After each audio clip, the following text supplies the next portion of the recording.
ADR. It's 6 p.m. in Dakar, 7 o'clock in Abuja. Good evening and many thanks for staying tuned to West Africa Democracy Radio, broadcasting on 94.9 FM and around the world on WADR.org. Welcome to Newslink. Here are the top stories. Senegalese government orders the closure of over 300 non-compliant media outlets. Benin's President Talon calls for peace and reunification of Catholic Church ahead of 2026 elections. L'événement que nous vivons ensemble aujourd'hui est vraiment historique. Today's event is historic and fills us with pride in these challenging times. We embrace forgiveness, unity, and most importantly, the essence of peace. De plus en plus à notre monde. Latest Afrobarometer report in Ghana reveals rising support for military intervention if political leadership fails. Should leaders fail and abuse power, then what would you want military to do? It's more of they would want military to intervene and reset the country. And Chad and Cameroon inaugurates a new cross-border bridge to strengthen economic exchanges and improve regional cooperation. Details of these stories and more coming up shortly.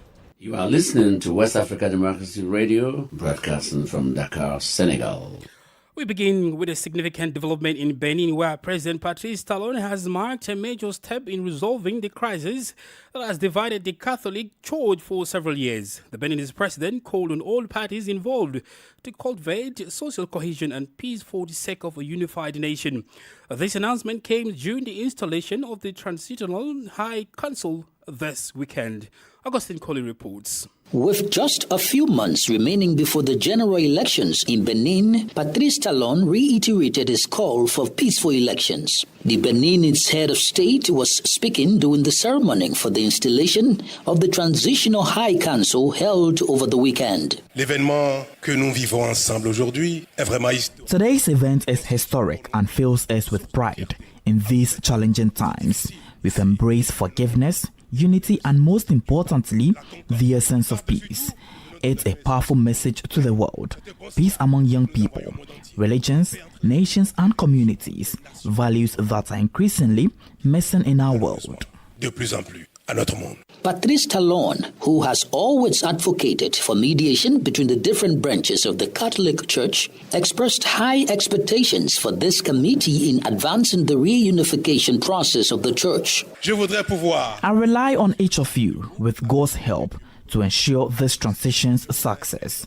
I encourage everyone here and around the world to support this transition with your daily prayers for its success. Succès de la transition. For the reunification of the Catholic Church, the Transitional High Council is made up of members from several West African countries, including Nigeria, Cote d'Ivoire, and Togo. A report by our correspondent in Cotonou, Aziz Adam Souley, presented to you by Augustine Colley. Crossing over to Mali, as the final phase of consultations with the active forces on the review of the political parties' charter got underway today, Monday 5. Tensions remain high within the political class. Over the weekend, several political groups called for the outright abandonment of the process, featuring it could lead to the dissolution of political parties. At the same time, supporters of the military transition are pushing for the dissolution of all political parties. Abdullah Hassan has the details of the story. Political groups gathered on the initiative of political parties for the Charter IPAC are once again voicing strong opposition to any plan aimed at dissolving them. According to opposition leaders, the process initiated by the transitional authorities violates the constitution, which guarantees a multi-party system. Hamidou Doumbouya, political secretary of the Yelema Change Party, expressed their concerns. The constitution is clear. Political parties are freely formed and multipartyism is guaranteed. We will not accept any attempts to dissolve the parties we built. Although the authorities haven't said this yet, we firmly tell those who are pushing for it that we've been patient, but we are not cowards.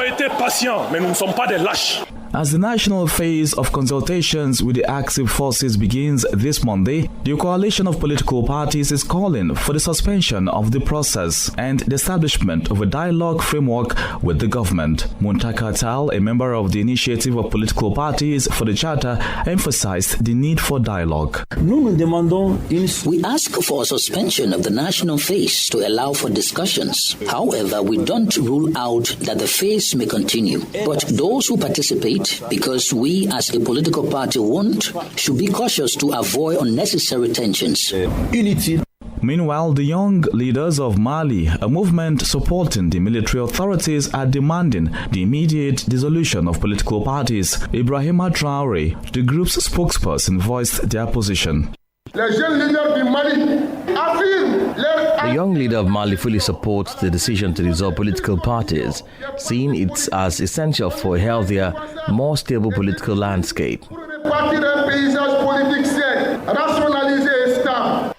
The week ahead is expected to be crucial for the future of political parties as Mali awaits the outcomes and recommendations of the national consultations. Our Bamako correspondent Ali Cham's report presented by Abdullahi Hassan. To more political matters, in Côte d'Ivoire, the PPACI held a meeting over the weekend at its headquarters in Cocody, where Laurent Gbagbo, leader of the party, addressed the ongoing crisis within the PDCI, Democratic Party of Côte d'Ivoire. The meeting also served to announce the launch of a new initiative called Trop c'est Trop, Enough is Enough, aimed at denouncing the exclusion of opposition political leaders from the upcoming presidential election. Imo Edet has the rest of the story.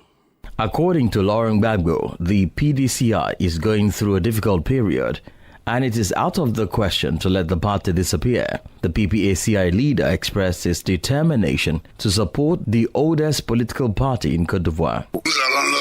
We will give them our support, expecting nothing in return. Political conviction is not about personal gain. We support them because we want this party, which has existed since the day I was born, to continue to exist even after I am gone.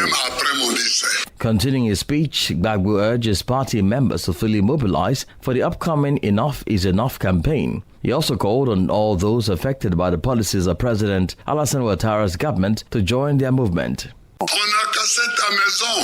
Your house has been destroyed. We welcome you with open arms. Life has become too expensive for you. We welcome you with open arms.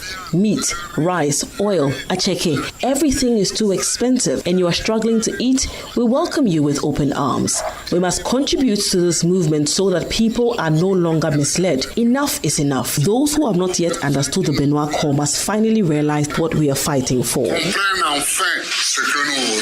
Regarding potential street protests, Gbagbo advised his supporters to be patient, emphasizing the need to prioritize dialogue for now. Abidjan correspondent Marcel Ariston Blaze report presented by Imo Edet. More stories coming up on West Africa Democracy Radio. Newslink continues. Away from politics, the authorities in Niger continue to condemn the expulsion of sub-Saharan migrants by Algeria and Libya, including many Nigerian nationals. Thousands of migrants are being forcefully expelled by these Maghreb countries and left abandoned at the Nigerian border. Victims of torture and rape share their harrowing accounts, which paints a grim picture. Francis Boniface has the details. At the start of last week, Algerian and Libyan authorities began expelling numerous irregular migrants towards the Nigerian border. Migrants, including many from sub-Saharan Africa and Niger, shared the details of their suffering. 10 people came to our place in Algeria, and in Israel and Burkina Faso, we were mistreated. No one showed any leniency. I lost a lot during that time. Even Abu Sakata, a brother who was with me, has disappeared. I have no idea where he went. They cut my hair. People slept with us in the desert. The police, not civilians, were involved. I had a consular card and they said it would work. I got it in their country, but they rejected me. They beat us all and there were people fighting in the bushes. The president of the NGO, Jeunesse Migration Enfance et Développement, has condemned the actions of Algeria and Tripoli in expelling these migrants onto Nigerian soil. He calls on the authorities in Niamey to exert pressure on both countries. Manu Amidou Nabara. Niger must be involved in organizing and discussing any operation to deport migrants to its territory. The Algerian authorities unilaterally decide to send African migrants, often under inhumane conditions, back to Niger. Niger has the right to protect its borders and decide whether to accept or reject these deportations. For the past 3 years, the number of migrants being expelled in this region has been steadily increasing, according to Niamey. The Nigerian collective Alam Phone Sahara, which provides aid to migrants in the desert, reports that at least 4,000 people arrived in Asamaka this April. Our correspondent in Niger, Mutala Zuberi's report, presented by Francis Boniface. Here in Senegal, over 300 media outlets have been ordered to shut down their activities due to non-compliance with the Senegalese press code. This order of closure was announced by the Minister of Communications, Telecommunications and Digital Affairs, Alioune Sall. According to Minister Sall, failure of non-compliant media outlets to comply with the press code will lead to sanctions against them. On February 6, 2025, the Communication Ministry published a list of 258 media outlets that met the criteria set for their official recognition by the state. Meanwhile, Habibou Dia, the Director of Communications at the Ministry with technical oversight of the media, revealed that 26 television channels, 28 daily newspapers, 30 commercial radio stations, including 102 community radio stations, 22 online television channels and 48 news websites are in compliance with the Senegalese press code. According to Director Dia, 639 media outlets had submitted an application on the Senegal's press code platform, which had been set up for their registration. However, 381 media outlets did not comply with the provisions of the press code authorizing them to freely operate. In response, Habibou Dia warned that the non-compliant media outlets face sanctions up to and including the withdrawal of their signals or frequencies if they are broadcasters of audiovisual media. We continue in Senegal because the Diomaye President Coalition has broken its silence on the recent socio-political development. The coalition, which backed Bassirou Diomaye Faye in the 2024 presidential election, reflected on the president's first year in office. Their main focus, however, was the Constitutional Council's rejection of a proposed law to interpret the amnesty law linked to the political protest between 2021 and 2024. The coalition described the council's decision as a victory. President of the Diomaye President Coalition, Adjamboj, has been speaking about the situation. We welcome the decision by the Constitutional Council regarding the interpretive law related to the amnesty law passed in March 2024. The initiative by the parliamentary group was driven solely by the desire to ensure that the abuses, torture and killings under Macky Sall's regime do not go unpunished. This ruling by the Constitutional Council reassures and strengthens our position within the Diomaye President Coalition by clearly affirming in Article 31 that crimes such as assassination, murder, torture, barbaric acts, and inhumane or degrading treatment are not subject to amnesty and are not time-barred. The Council directly responds to our concerns. It confirms that the perpetrators and those who ordered these crimes will face justice, countering certain opposition figures who, by calling for a general amnesty in bad faith, seek either political advantage or to shield the guilty. We also commend civil society organizations that have committed to supporting victims' families to ensure that those responsible are identified, tried, and punished according to the law. Adjamboj is president of the Diomaye President Coalition. In a major cross-border operation against human trafficking and cybercrime, Ghana authorities have handed over more than 200 Nigerians to the Nigerian government. The victims, many of them young men and women, were reportedly lured to Ghana on the false promises and forced into internet fraud activities. WDR Usman Omar reports. The sun had barely risen over Lagos when 231 Nigerians arrived home, victims of deceit, exploitation and modern-day slavery. The group, rescued by Ghanaian authorities during a coordinated security operation, had been trafficked to Ghana and confined in makeshift estates where they were forced to engage in cybercrime. Chairman of the Nigerians in Diaspora Commission, Abike Dabiri Erewa, who received the returnees at the Lagos handover ceremony, expressed outrage at the exploitation and called for urgent action. We know government must play its own role and enabling an environment for jobs to be created. But if you know that this is what you're going to go through, you will not go. Speaking on the successful operation, Dominic Mensah of Ghana's Economic and Organized Crime Office said the bust followed a tip-off about suspicious activities in an estate of about 50 houses. On the 28th March, we received a complaint from an informant alleging that a group of people suspected to be Nigerians have brought in victims to their apartments and that they are using them to engage in prohibited cyber activities. Mensah revealed that some victims had been held captive for years, with traffickers referred to as chairmen operating remotely from Nigeria through local agents. At the Lagos Reception Center, some returnees recounted harrowing experiences, including brutal working conditions, threats, and isolation. I was in search of a job online, so I met with someone, Victor. He was the one who paid my transport to Ghana and asked me to come for a job because I was carpenter expert, so I thought I was going there to do carpentry work. After I get there, I got to the house. I saw that everything changed, not as planned. They locked the door and give me computer to start hustling for them. I was picked from my boyfriend's place. So the day I came to the house, they broke into the house and packed everybody, including my boyfriend and the boys. And they also picked me along. That is how I ended up being here. Meanwhile, Nigerian authorities, including the Nigerian Agency for the Prohibition of Trafficking in Persons, NAPTIP, have promised immediate medical care and reintegration support for the returnees. As investigations continue, there are renewed calls for stricter monitoring of migration channels across West Africa and tougher penalties for traffickers fueling this illicit trade. For Newslink on West Africa Democracy Radio, Usman Umar, reporting from Abuja. You are listening to Newslink on West Africa Democracy Radio, broadcasting on 94.9 FM from Dakar, Senegal. Here is a reminder of our top stories. Senegalese government orders the closure of over 300 non-compliant media outlets. Beninese President Talon calls for peace and reunification of Catholic Church ahead of 2026 elections. Chad and Cameroon inaugurates a new cross-border bridge to strengthen economic exchanges and improve regional cooperations. Still ahead in the news, latest Afrobarometer report in Ghana reveals rising support for military intervention if political leadership fails. We have guest interview and sport news. Please stay with us. Democracy Radio. It's you speaking. Well, a recent report by Afrobarometer has revealed a significant rise in support for military intervention in politics.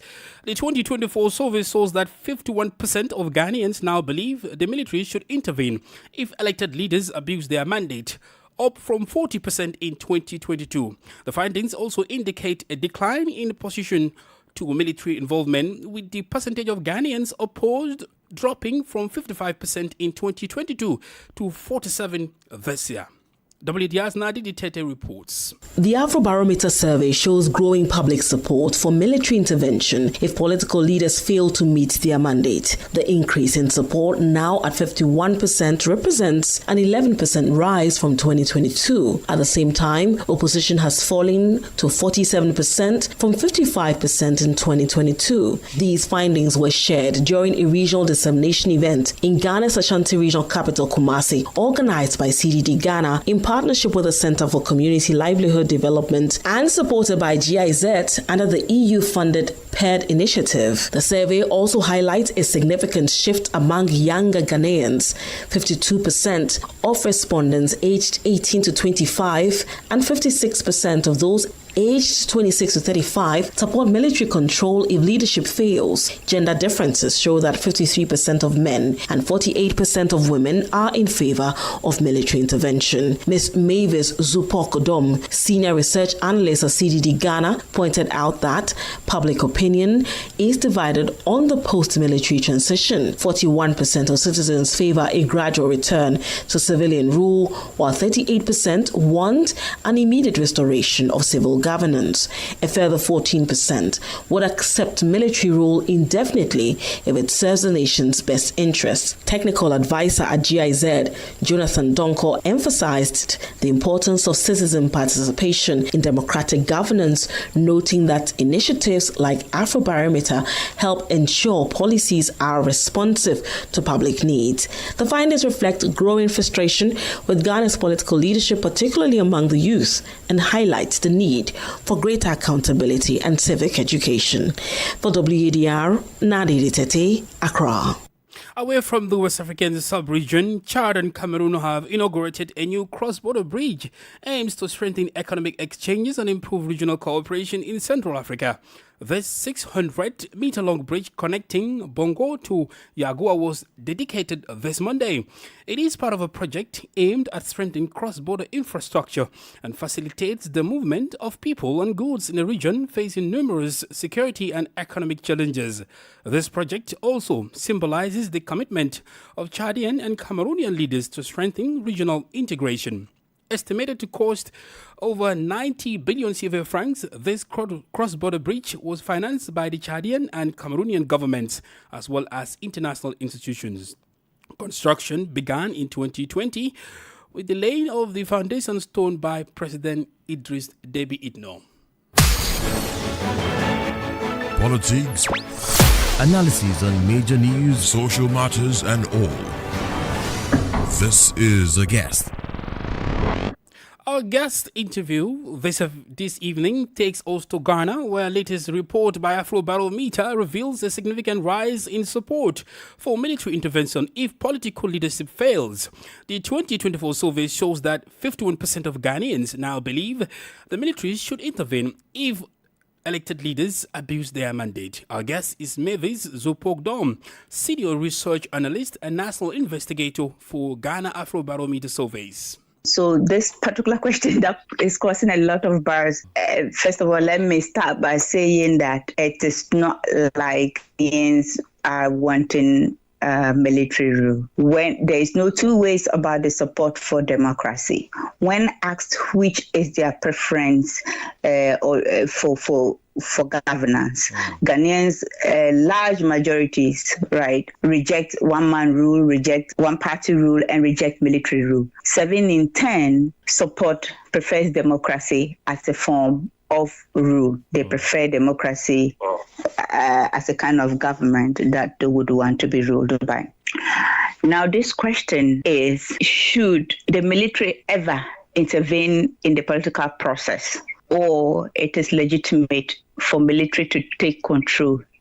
Should elected leaders abuse power to their own end? Right. And 51% said that should elected leaders abuse power to their own end, military can intervene. I should also add that, however, they do also indicate that they want the military to send transition back to the civilian rule. Yes, as soon as possible or when the country is ready. And this also almost 8 in 10, as in 79% saying this. So it's not like Ghanaians are going for military rule, but should leaders fail and abuse power, then what would you want military to do? It's more of they would want military to intervene and reset the country. Even if the survey was conducted last year, do you think neighboring countries like Burkina Faso, Mali, and whatever is happening in Niger, and the exits of this trio rub off on the result that we are getting or we got from the survey? That wouldn't be surprising. I mean, we are neighbors. We know what is going on in the other countries. And during the inaugural on the inaugural day of the current administration, when the president of Burkina was seen, you could I don't know if you watched it. Yes. There was a lot of right. So it's like people are seeing what is going on, and they have seen experiences where military take over and send it back to civilian rule. I cannot say for a fact that is what that's the lessons they are learning from. But me, as a citizen, I see that, and I see the influence. Even when we're having a discussion in Kumasi, a lot of the people alluded to that they are seeing a lot of good things about a military rule in Burkina Faso. So if, and only if, really democracy fail us, they think maybe a military should come and try and just reset the country. They want the country to be reset so that they will start all over again. That was their exact statement, like reset the country and we'll start all over again. So I wouldn't say it's not rough enough, but I haven't done any particular study in comparison to say that is the question having been asked is what is happening in the neighboring countries influencing? So I can't say for a fact that is what it is. Mavis Zupogdom is a senior research journalist and national investigator for Ghana's Afrobarometer surveys. And let's join Augustine Colley for details in the world of sports. And there's plenty to talk about. The CAF African Football Championship, the under-20s, or basketball here in Jamjajo in Senegal. Yeah, too much. A lot of things to talk about. Where do we start from? Well, it's a pleasure to be here with you this evening, thankfully on the Spokes segment. Well, let's begin with the Honor 15 Girls Team Championship. So Ghana's Honor 15 Girls Team and Tanzania's Honor 15 Boys Team were crowned champions of the CAF African Schools Football Championship Continental Finals following thrilling final matches in Accra. So Ghana's Honor 15 girls won the crown after defeating Uganda 2-0 to lift the continental title in their debut appearance at the finals. While Tanzania's Honor 15 boys successfully defended their title, overcoming a strong Senegal side in a dramatic penalty shootout after a fiercely contested 0-0 stalemate. Now, elsewhere, hosts Egypt made a winning start to the CAF Honor 20 Africa Cup of Nations with a narrow 1-0 victory over South Africa at the Cairo International Stadium on Sunday evening. That was yesterday evening. But guess what? You talk about basketball.